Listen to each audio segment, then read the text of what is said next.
Hello friends, આજે આપણે ખાટાવાળા બનાવીશું। તેના માટે આપણને જોઈશે આ જુવારનો લોટ છે। એને આપણે આ વાડકી માપ પ્રમાણે 4 વાડકી લઈ લઈશું।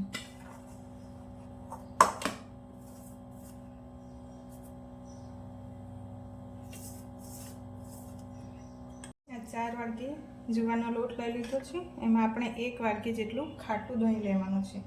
તમે દહીં ના હોય તો જગ્યાએ છાશ પણ લઈ શકો છો। હવે આપણે બરાબર મિક્સ કરી લઈશું।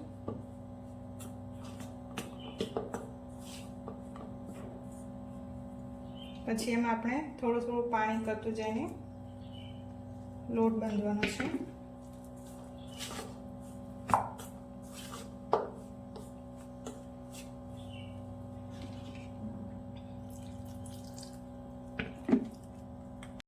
જો આપણો લોટ થઈ ગયો છે, બસ આને આટલો જ નરમ રાખવાનો છે।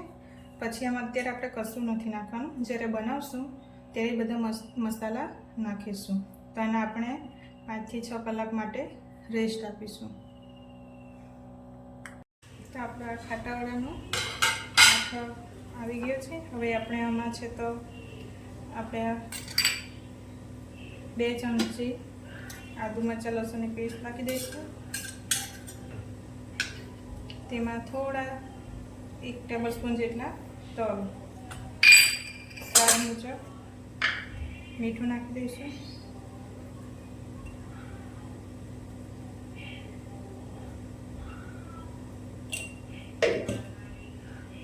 અને આપણા બેઝિક મસાલા હળદર છે, ગરમ મસાલો, ધાણા જીરું પાવડર અને લાલ મરચું। થોડું આમાં સ્પાઇસી રાખશો તો વધારે સારું લાગશે। હવે આપણે બધું આને મિક્સ કરી લઈએ।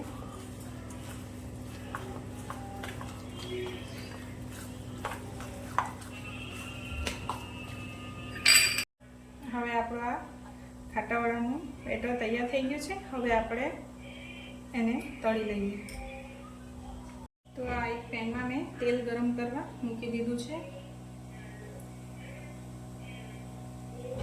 ને આ વડાના બેટરમાં પાણી નાખવાની જરૂર નથી, આપણું આટલું પરફેક્ટ માપ છે। આપણે આમાં થોડો ઈનો નાખી દઈશું અને થોડું પાણી નાખીશું। હવે એને બરાબર મિક્સ કરી લઈશું।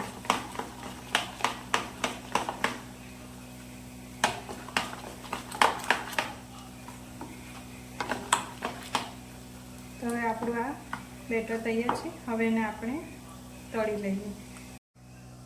હવે આપણે આને તળી લઈશું।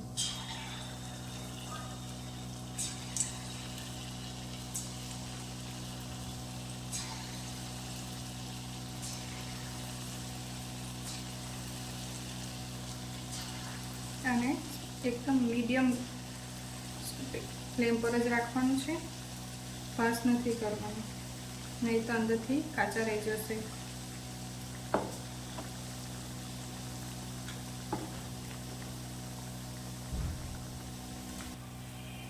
અને હજુ આપણે થોડી વાર માટે થવા દઈશું।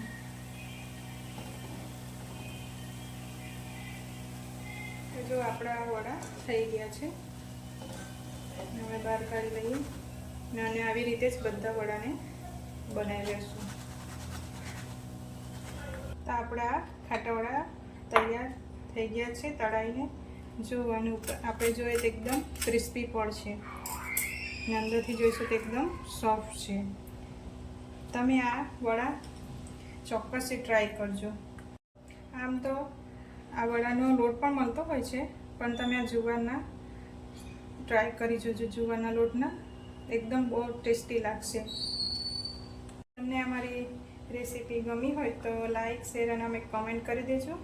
અને તમે કઈ રીતે આવી ખાટાવાળા બનાવો છો તે પણ જણાવજો કોમેન્ટમાં।